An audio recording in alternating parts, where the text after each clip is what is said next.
रविवार का दिन था। छुट्टी होने के कारण मैं इत्मीनान से अपने कमरे में अखबार पढ़ रहा था तो अचानक चाचा जी पर नज़र पड़ी। वे सामने उदास व शांत खड़े हुए थे। मैंने बैठने का आग्रह करते हुए कहा, क्या बात है चाचा जी, परेशान से लग रहे हैं? तबीयत तो ठीक है ना?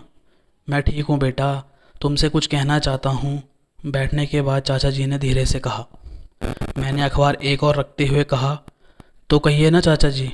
लेकिन चाचा जी शांत ही बैठे रहे। मैंने आग्रह करते हुए कहा, क्या बात है चाचा जी, जो दिल में है बेझिझक बताइए। आपका कथन मेरे लिए आदेश है।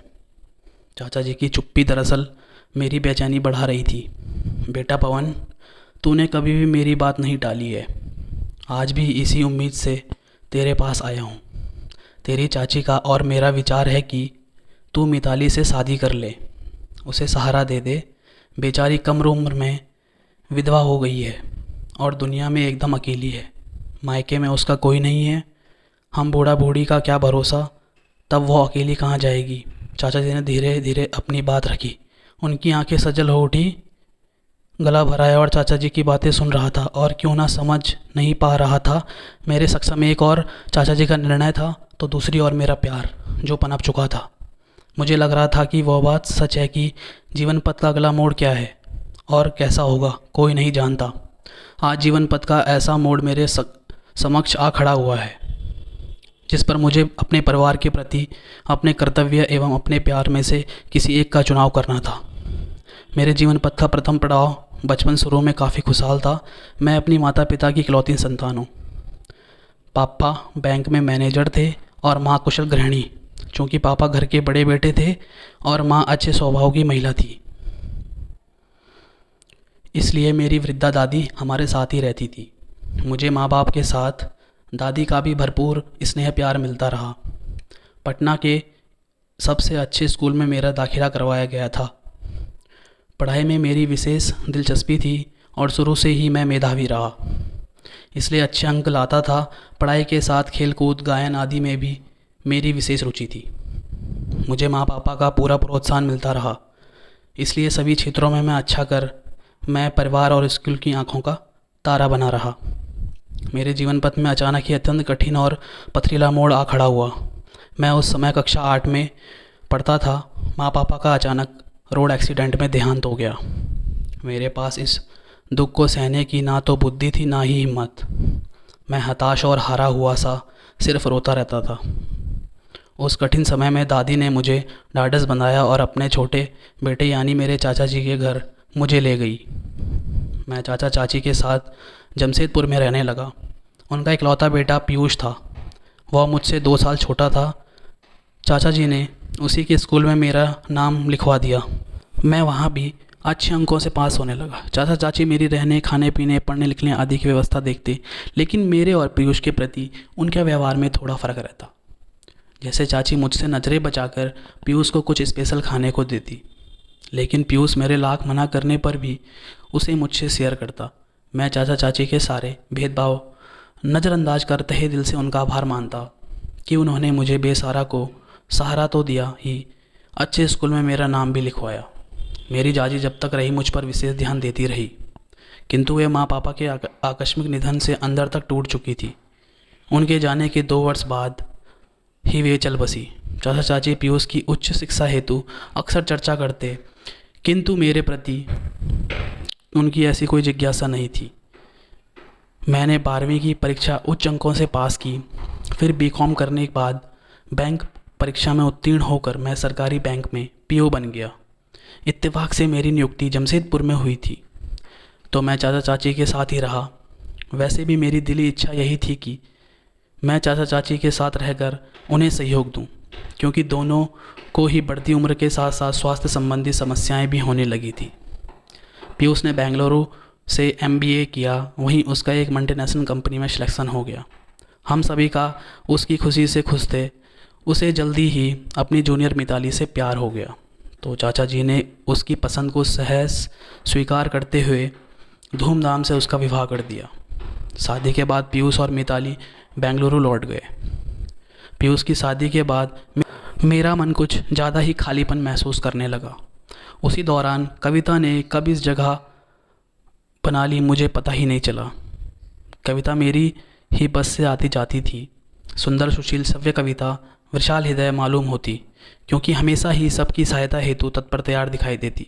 कभी किसी अंधे को सड़क पार करवाती तो कभी किसी बच्चे की सहायता करती। बस में वृद्ध या गर्भवती महिला को तुरंत अपनी सीट ऑफ़र कर देती। मुझे उसकी ये सब बातें बहुत अच्छी लगती थी, क्योंकि वे मेरे स्वभाव से मेल खाती थी। हम दोनों में छोटी छोटी बातें होने लगी। धीरे धीरे एक दूसरे के लिए जगह रख के साथ ही जाने आने लगे। दोनों का एक दूसरे का साथ अच्छा लगता। मैं उसके प्रति आकर्षण महसूस करता, किंतु चाह कर भी उसके सामने व्यक्त नहीं कर पाता। उसकी दशा भी मेरे समान ही महसूस होती, किंतु सरमोहया का बंधन उसे भी जकड़े हुए था। मैं अपने विवाह हेतु चाची से चर्चा करना चाहता, किंतु झिझक महसूस होती। कई बार पीयूष की मदद लेने का विचार आता, किंतु वह अपनी नौकरी और गृहस्थी में ऐसा व्यस्त और मस्त था कि उससे चर्चा करने का अवसर ही नहीं मिल पाता। इसके अलावा उसके हमारे पास आना भी बहुत कम एवं सीमित समय के लिए हो पाता। उस दौरान मेरा संकोची स्वभाव कुछ व्यक्त नहीं कर पाता। मिताली के गर्भवती होने पर चाची ने उसे लंबी छुट्टी दिलवाकर अपने साथ ले आई। 5 माह का गर्भ हो चुका था। चाची बड़ी लगन और जिम्मेदारी से उसकी देखभाल करती, तो नए मेहमान के आगमन की खुशी से घर में हर समय त्यौहार जैसा माहौल बना रहता। मैं अपने संकोची स्वभाव के कारण मिताली से थोड़ा दूर दूर ही रहता। हम दोनों में कभी कभी ही बात होती। जीवन अपनी गति से चल रहा था कि अचानक पीयूष का रोड एक्सीडेंट में देहांत हो गया। घर में मानो कोहराम मच गया। चाचा चाची का रो रो कर बुरा हाल था। मिताली तो पत्थर की मूर्ति सी बन गई, एकदम शांत गमनीय। मैं स्वयं के साथ साथ सभी को संभालने में असफल कोशिश में लगा रहता। मिताली को समझाते हुए कहता कि मिताली कम से कम बच्चे के बारे में तो सोचो, उस पर प्रभाव पड़ेगा। तो वह आंसू पोंछते हुए सुबकने लगती। पीयूष के जाने के बाद हम सभी का जीवन रंगहीन उमंगहीन हो गया था। हम सभी यंत्रवत अपना अपना काम करते और एक दूसरे की नज़रें चुराते हुए मालूम होते। संस्कारवान इंसान है, सरकारी स्कूल में शिक्षक हैं और मेरी ही उम्र के होंगे, क्योंकि पंकज से 2 साल बड़े हैं। पंकज मुझसे लगभग 2 साल ही छोटा है। वैसे आप लोग पहले उससे मिल लीजिए, उसके बाद निर्णय लीजिएगा। मैं तो मिताली को देखकर चिंतित हो जाता हूँ। समझ नहीं पाता हूँ कि वो किस बात के लिए तैयार होगी या नहीं। अभी बेहद गुमसुम व गमनीय रहती है।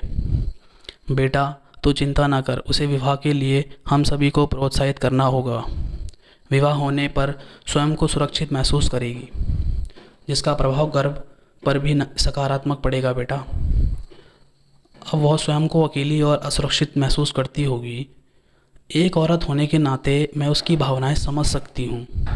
यदि उसे सहारा मिल जाएगा तब उसे दुनिया और जीवन प्रकाशवान लगने लगेगा। हम सबके प्रति सहयोग और प्रोत्साहन से वह सामान्य जीवन के प्रति अग्रसर हो जाएगी, चाची ने समझाते हुए कहा। फिर चाची 2 मिनट बाद बोली, बेटा पवन, मिताली की शादी के बाद हम तेरी शादी भी करा देना चाहते हैं। ठीक है चाची, लेकिन अभी हमें सिर्फ मिताली के संबंध में ही सोचना चाहिए। कच्ची उम्र में बड़ी विपदा उस पर आ पड़ी है। हाँ बेटा, बहुत दुख लगता है उसे, या मूड बनकर देखकर मेरी जिम्मेदारी भी पूरी कर देना चाहती हूँ। कोई नज़र में हो तो बता देना, कहते हुए चाची ने स्नेह से मेरा सिर सहला दिया। मैं कविता को याद कर आहिस्ता से मुस्करा दिया। प्रसन्न भैया के साथ मिताली की शादी कर दी गई।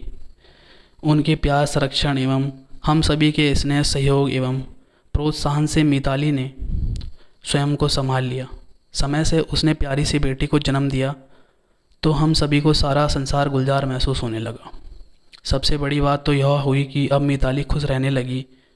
बच्ची के नामकरण हेतु घर में चर्चा होने लगी तो मैंने कहा, प्रसूत भैया, आपने बेटे का नाम प्रखर बहुत प्यारा एवं स्वाभाविक रखा है, उसी तरह बेटी का नाम भी आप ही बताएं। प्रसून भैया 2 पल सोचकर मुस्कुराते हुए बोले, मेरी बेटी का नाम होगा पीयूषा। जो है तो पीयूष की निशानी, किंतु दुनिया उसे मेरी निशानी के रूप में पहचानेगी। फिर प्यार और उन्होंने मिताली की ओर देखा। मिताली आदर और प्यार देखने लगी, मानो कह रही हो मैं आपको पा धन्य हो गई।